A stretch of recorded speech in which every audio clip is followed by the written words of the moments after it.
What's up, everybody? Welcome to Buyer by Day. So, I'm a recent college grad. I've been working as a corporate procurement buyer for about 3 months now, and I've realized that a lot of people don't really know how to break into procurement. Honestly, when I was in college, I didn't really know much about procurement either. Everybody talks about accounting, finance, marketing, all those typical business jobs, but procurement was never really something I heard people talk about. So, in this video, I want to walk through exactly how I got my buyer job and what I'd recommend if you're trying to do the same thing. Before we actually get into those steps, I really want to talk a little bit about what I actually do. So, at a high level, my job is a lot of compliance work, processing contracts and negotiating prices and terms with suppliers. There's definitely way more to it than that. And I'm planning on making an entire video about what I do every day. But right now, I just wanted to give that kind of basic overview. So, the first step in getting a job was to obviously get a degree. So my degree was a undergrad in logistics and supply chain management, and that's pretty common, I think, for people up and coming in procurement. Honestly, though, I don't think you need a supply chain degree. Most business degrees can be framed very well for procurement roles. Finance, business admin, management, economics, those all make sense. But what I think would be interesting is even outside of business, I think you can make a strong case to break into procurement. For example, if you studied psychology, if you're able to frame it correctly, I think you could show that it would help you in negotiations and you could be an asset. If you studied English or other pre-law focused majors, that's also really useful because we do a lot of contract work in procurement. At the end of the day, it's less about the degree and more about how you connect your experiences to the role. Step two is just to get internship experience. So this is the biggest thing that helped me get my job. When I was in school, I had both procurement internship and a supply chain internship.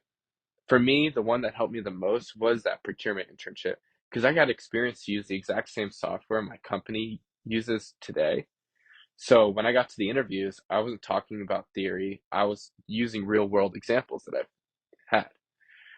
Honestly, if you get a procurement internship and you like it, you'll probably like being a buyer because the buying job is very similar to the internship, just with a lot more contract work.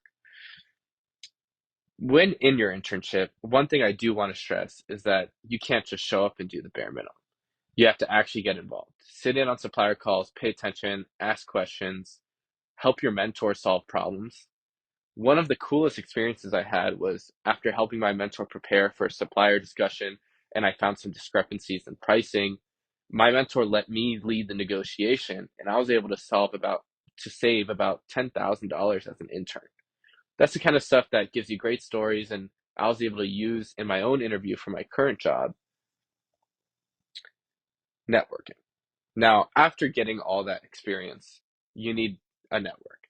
So for me, honestly, this isn't something I was great at in college. I only really had a relationship with one professor, and that professor ended up connecting me with the VP at a Fortune 5 company. I got to have a couple conversations with him and learn about a lot of opportunities there in my specific department. However, due to the location of where they were, I ended up not pursuing that. But imagine if I would have networked with every single professor I had. Everyone knows someone, and hopefully you guys will do a better job than me for that. Next was a cold apply. Unfortunately for me, the company I interned with wasn't doing very well financially, so they just weren't hiring at all. That meant I didn't get that coveted return offer. So I had to start cold applying. If you've ever done that, you know it can be rough. The way I look at it as those job applications are both a numbers game and a quality game. You need to apply to a lot of places, but you also need to make sure your resume actually looks good. No spelling mistakes, no outdated information, no random fluff. Everything should support why you'd be a good buyer.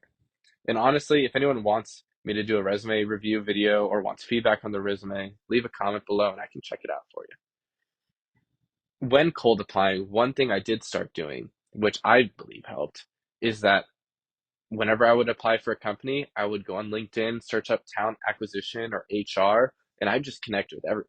I wasn't messaging everybody begging for a job or anything like that. I was just trying to increase my visibility. And I genuinely believe this helped. Uh, for my first job, uh, I was able to get invited after the initial application, to the Microsoft Office testing, personality assessments to see if I would then move on to the in person interview. When I got to the interview, this is where things really got serious, and this is where I think a lot of people mess up. The goal isn't to answer every single question perfectly. The goal is to convince them that you're the best person for the job. For me, I didn't have any job experience, so I could only rely on my internship experience. I talked about the software I'd use. I talked about the projects I've worked on. I was able to give specific examples of things I've done and why I would be ready to learn more and actually get a full-time position. However, they asked me a technical question and I got it completely wrong. This is where a lot of people panic. They start throwing out random answers, trying to recover. They start making excuses. I just didn't do that.